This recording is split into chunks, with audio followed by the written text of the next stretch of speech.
Vamos falar sobre romantismo, né? O romantismo vem com uma proposta de criar uma linguagem verdadeiramente nova, identificado com os padrões mais simples da vida do novo público consumidor, que era a burguesia. O romantismo começa na Alemanha, com a publicação dos Sofrimentos do Jovem Werther, de Goethe, em 1754. Né? Foi o primeiro best-seller da literatura ocidental.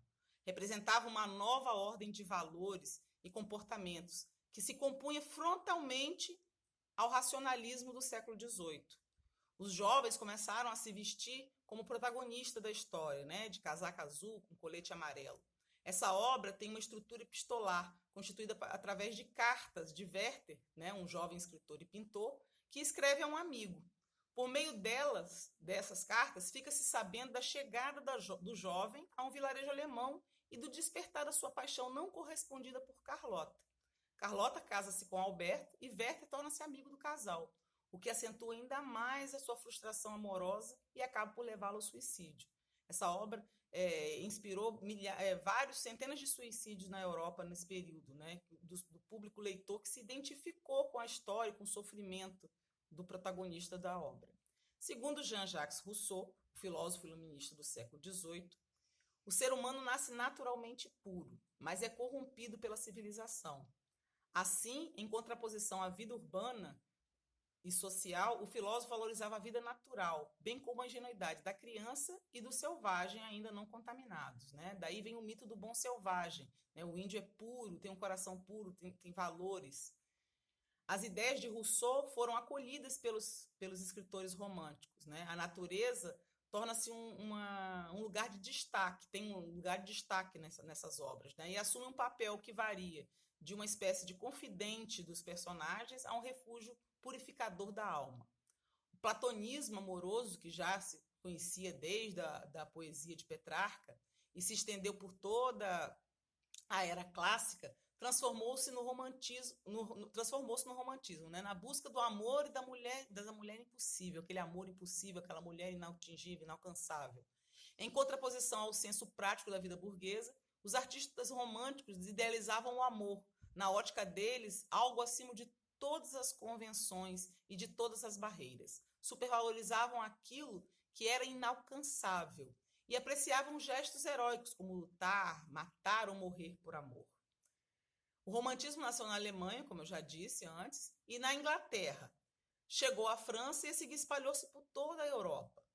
Surgiu no escaldo, né, da Revolução Francesa, a era mais eufórica produzida pela Revolução Industrial. Por um lado, convivia com a megalomania de Napoleão, que planejava transformar a Europa num grande império francês. Por outro, estava imerso na realidade das sociedades industriais, em que vinham à luz novos inventos para a indústria, divisão de trabalho e busca da maior produtividade de centros fabris. Surgimento do operariado, revoltas sociais, nascimento de sindicatos e associações de trabalhadores e patrões. E aí a gente chega no romantismo em Portugal, né?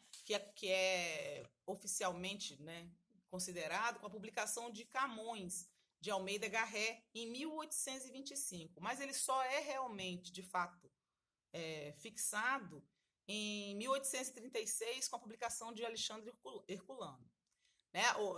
O que acontece em Portugal nesse período, né, do romantismo, que o romantismo se inicia lá, são as lutas civis entre liberais e conservadores, a renúncia de Dom Pedro I, né, ao trono brasileiro para poder assumir o trono de Portugal. É um momento de insatisfação e de transformação econômica, política e social, né? Quando ocorre a Revolução Francesa, as guerras napoleônicas, as revoluções de 1830 e 1848. Mas o mais importante, né, mais do que o estudo literário, as escolas literárias sugerem os estudos dos acontecimentos históricos da época que surgem. Né? Toda literatura, toda arte é reflexo do momento histórico e político que aquela sociedade está vivendo.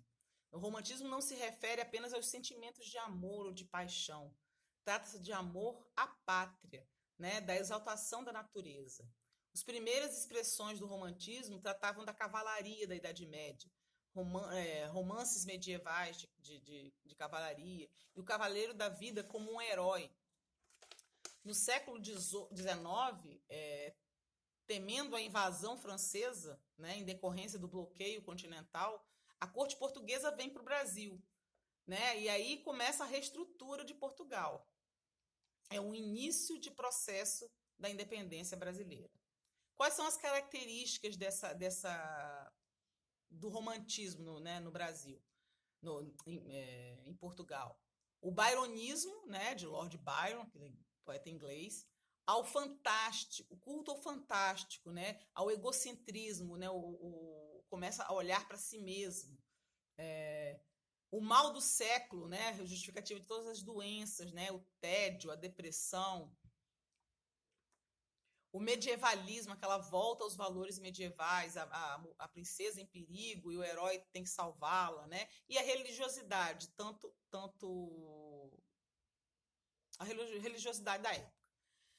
Há uma libertação estilística, né, que ele prega a liberdade de criação, o romantismo prega essa liberdade de criação, romper com o rebuscamento do barroco e com os ideais, né, o exagero do barroco.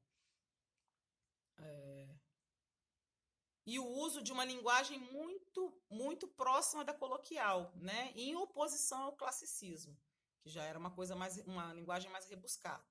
Subjetivismo, né, a preocupação individual em detrimento da objetividade, a busca do eu, a valorização do eu. Sentimentalismo é a exaltação dos sentimentos, como o amor, como a tristeza, a melancolia e a saudade, né? E é importante a gente lembrar que na maioria das obras românticas, apesar da gente ter a falsa ideia de que o romantismo é fruto de um final feliz, na maioria das obras não há um final feliz. A idealização das coisas, né? As coisas são vistas de modo idealizado, né? O romance, a mulher, e perfeccionista, não como é na vida real, né? Uma forma onírica, né? O culto ao fantástico, uma tendência à fantasia, ao sonho, né? O culto à natureza, a exaltação de ambientes naturais, a valorização da natureza. Saudosismo, a saudade do passado, da infância. Os autores principais, né, portugueses dessa época, na primeira geração a gente tem Almeida Garré e Alexandre Herculano. Na segunda geração, Camilo Castelo Branco. E a terceira geração, Júlio Diniz.